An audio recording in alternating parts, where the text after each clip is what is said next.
राजौंद थाना क्षेत्र के ग्राम बरमंडल में कोई एक सनसनीखेज हत्या का पुलिस ने खुलासा करते हुए आरोपी मृतक के पुत्र को गिरफ्तार कर लिया है। घटना दिनांक 24 दिसंबर 2025 की है, जब थाना राजौंद को सूचना मिली कि ग्राम बरमंडल निवासी 62 वर्षीय जगदीश दातलेचा का शव उनके घर के अंदर खून से लथपथ अवस्था में पड़ा है। सूचना मिलते ही राजौंद थाना प्रभारी राम सिंह राठौर पुलिस बल के साथ मौके पर पहुंचे। जांच में मृतक के सिर पर कई गंभीर चोटें पाई गई, जिससे प्रथम दृष्टया मामला हत्या का प्रतीत हुआ। एसडीओपी विश्वदीप सिंह परिहार मौके पर पहुंचे और वरिष्ठ पुलिस अधीक्षक मयंक अवस्थी के मार्गदर्शन में जांच शुरू की गई। अतिरिक्त पुलिस अधीक्षक विजय डावर एवं अन्य अधिकारियों ने भी जांच में सहयोग किया। पुलिस ने तकनीकी व परिस्थितिजन्य साक्ष्यों के आधार पर मृतक के पुत्र बाबूलाल दातलेचा से पूछताछ की, जिसका व्यवहार संदिग्ध पाया गया। कड़ी पूछताछ में बाबूलाल ने स्वीकार किया कि मकान बेचने को लेकर पिता से कोई विवाद के बाद उसने 23 दिसंबर की रात ईंट से वार कर पिता की हत्या कर दी। पुलिस ने आरोपी से घटना में प्रयुक्त ईंट, मोटरसाइकिल और खून लगे कपड़े जब्त किए हैं। फिलहाल पुलिस ने आरोपी को गिरफ्तार कर लिया है।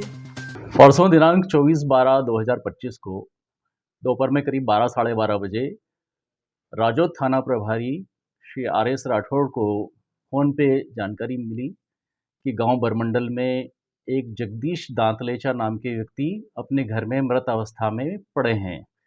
जब फ़ोन जिस प्रकार से आया कि उनका शव संदिग्ध अवस्था में पड़ा है, तो थाना प्रभारी ने परिस्थितियों को भांपकर तुरंत घटनास्थल पर रवाना हुए और घटनास्थल पर पहुंच के उन्होंने वरिष्ठ अधिकारियों को घटना के बारे में बताया। मुझे जब जानकारी मिली तो मैं भी तुरंत घटनास्थल पर पहुंचा। श्रीमान वरिष्ठ पुलिस अधीक्षक महोदय धार श्री मयंक अवस्थी साहब ने घटना के संबंध में यह पता चलने पर कि सर में गंभीर चोटें हैं मृतक के और उसके सर के चारों ओर काफ़ी बड़ी मात्रा में खून पड़ा हुआ है, जिससे स्पष्ट रूप से लग रहा है कि प्रथम दृष्टया मामला हत्या का है। अब हत्या किसने की है इसके बारे में पता लगाना था, तो एसएसपी साहब ने घटना में अनुसंधान के बारे में टिप्स दिए गए और वहाँ पर पासी अमझेरा के थाना प्रभारी राजू मकवाना भी पहुँचे और सभी लोगों ने मिलकर उस अनुसंधान को किया। अनुसंधान में जो परिस्थितिजन्य साक्ष्य थे उनका एनालिसिस किया गया, जिससे यह पता लग रहा था कि घटना में कोई परिजन का ही हाथ है और क्योंकि मृतक काफ़ी निम्न मध्यम वर्गीय परिवार का था, जिससे उसके किसी अपराधी के द्वारा घटना करने की संभावना काफ़ी कम थी।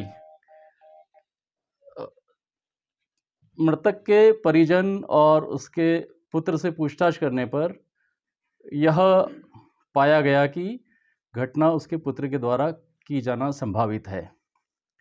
जब उससे पूछताछ की गई तो प्रारंभ में उसने घटना से लगातार इनकार किया, लेकिन कई सारी उसके झूठ और कई साक्ष्य जिनके बारे में वह इनकार कर रहा था, वो चीज़ें जब उसको पता लगी तो उसने अंततः स्वीकार किया कि उसने अपने मकान के बेचने के विवाद को लेकर अपने पिता की हत्या की है। और उसने यह बताया कि 23 तारीख की रात में 10 साढ़े 10 बजे वह अपने पिता के घर गया था। उसके पिता वहाँ अकेले रहते थे, जबकि वह अपने पत्नी और बच्चों के साथ बरमंडल में ही दूसरी जगह पर रहता था, वहाँ से करीबन 1.5-2 किलोमीटर दूरी पर। फिर उसने ये अपने पिता की हत्या कर्ज में डूबा हुआ था। उसके पिता मकान को बेच रहे थे, मकान के बेचने को लेकर विवाद था। इन सब चीज़ों में उन दोनों पिता पुत्र के बीच काफ़ी कहासुनी हुई और उसने अपने पिता को मारने की तय किया और एक ईंट उठाकर वहाँ से और उसके पिता के सिर में कई चोटें पहुँचाई और उसकी हत्या कर दी। इसमें सर सहयोगी और कोई है या अकेला है? वो हत्या की घटना में वह अकेला ही पाया गया है और घटना में जो है आला जरब जो है जब्त किया गया है और परिस्थिति से जन्य साक्ष्य एकत्र किए गए हैं और आरोपी को गिरफ्तार करके कोर्ट में जुडिशियल रिमांड पर ले जाया जा रहा है। सर, हत्या करने के बाद ये घर गया था या कहीं से फरार हो गया था, क्या रहा फिर? ये कैसे आया सामने? अपने पिता की हत्या उसने रात को करीबन 10:30 बजे के आसपास की थी और हत्या करने के पश्चात वह सीधा अपने घर चला गया। रात भर वह बेचैन रहा और जो उसका मूवमेंट उस समय पाया गया, वो चीज़ें भी साक्ष्य में महत्वपूर्ण है। सर, आरोपी का नाम क्या है?